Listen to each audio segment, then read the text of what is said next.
लोकसभा सार्वत्रिक निवडणुकीच्या 5व्या टप्प्यातील मतदानाला ठाणे जिल्ह्यातील सर्वच लोकसभा मतदारसंघात सोमवारी सकाळी 7 वाजल्यापासून मोठ्या उत्साहात सुरुवात झाली असल्याचे चित्र जिल्ह्यातील सर्वच मतदान केंद्रावर दिसून आले।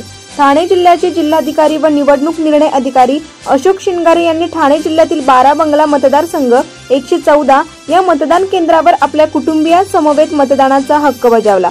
यावेळी शिंगारे यांनी नागरिकांना मतदान करण्यासाठी आवाहन केले। 114 12 बंगला या मतदार केंद्रावर मतदानासाठी येणाऱ्या मतदारांचे एका भव्य दिव्य रांगोळींनी स्वागत करण्यात आले। मतदान हे श्रेष्ठ दान आहे, सुस्वागतम असे बोधवाक्य या रांगोळीत ठळक अक्षरात लिहिलेले होते। ते मतदानासाठी येणाऱ्या सर्व मतदारांचे लक्ष वेधून घेत होते। मतदान केलेल्या मतदारांना निवडणूक आयोगाच्या वतीने या केंद्रावर तुळशीचे रोप देऊन सन्मानित देखील करण्यात आले।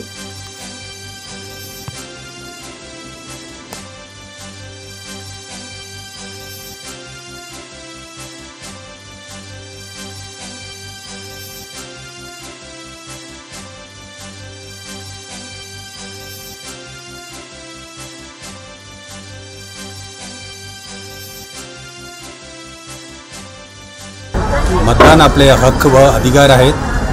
आपल्या अधिकाराचा वापर करावे, आपल्या कर्तव्य बजवावे। आपल्या देशासाठी आणि आपल्या लोकशाहीसाठी तुमचे प्रत्येकांचे मत महत्त्वाचे आहे। आज मतदान करायला विसरू नका, सर्वांनी मतदान करा।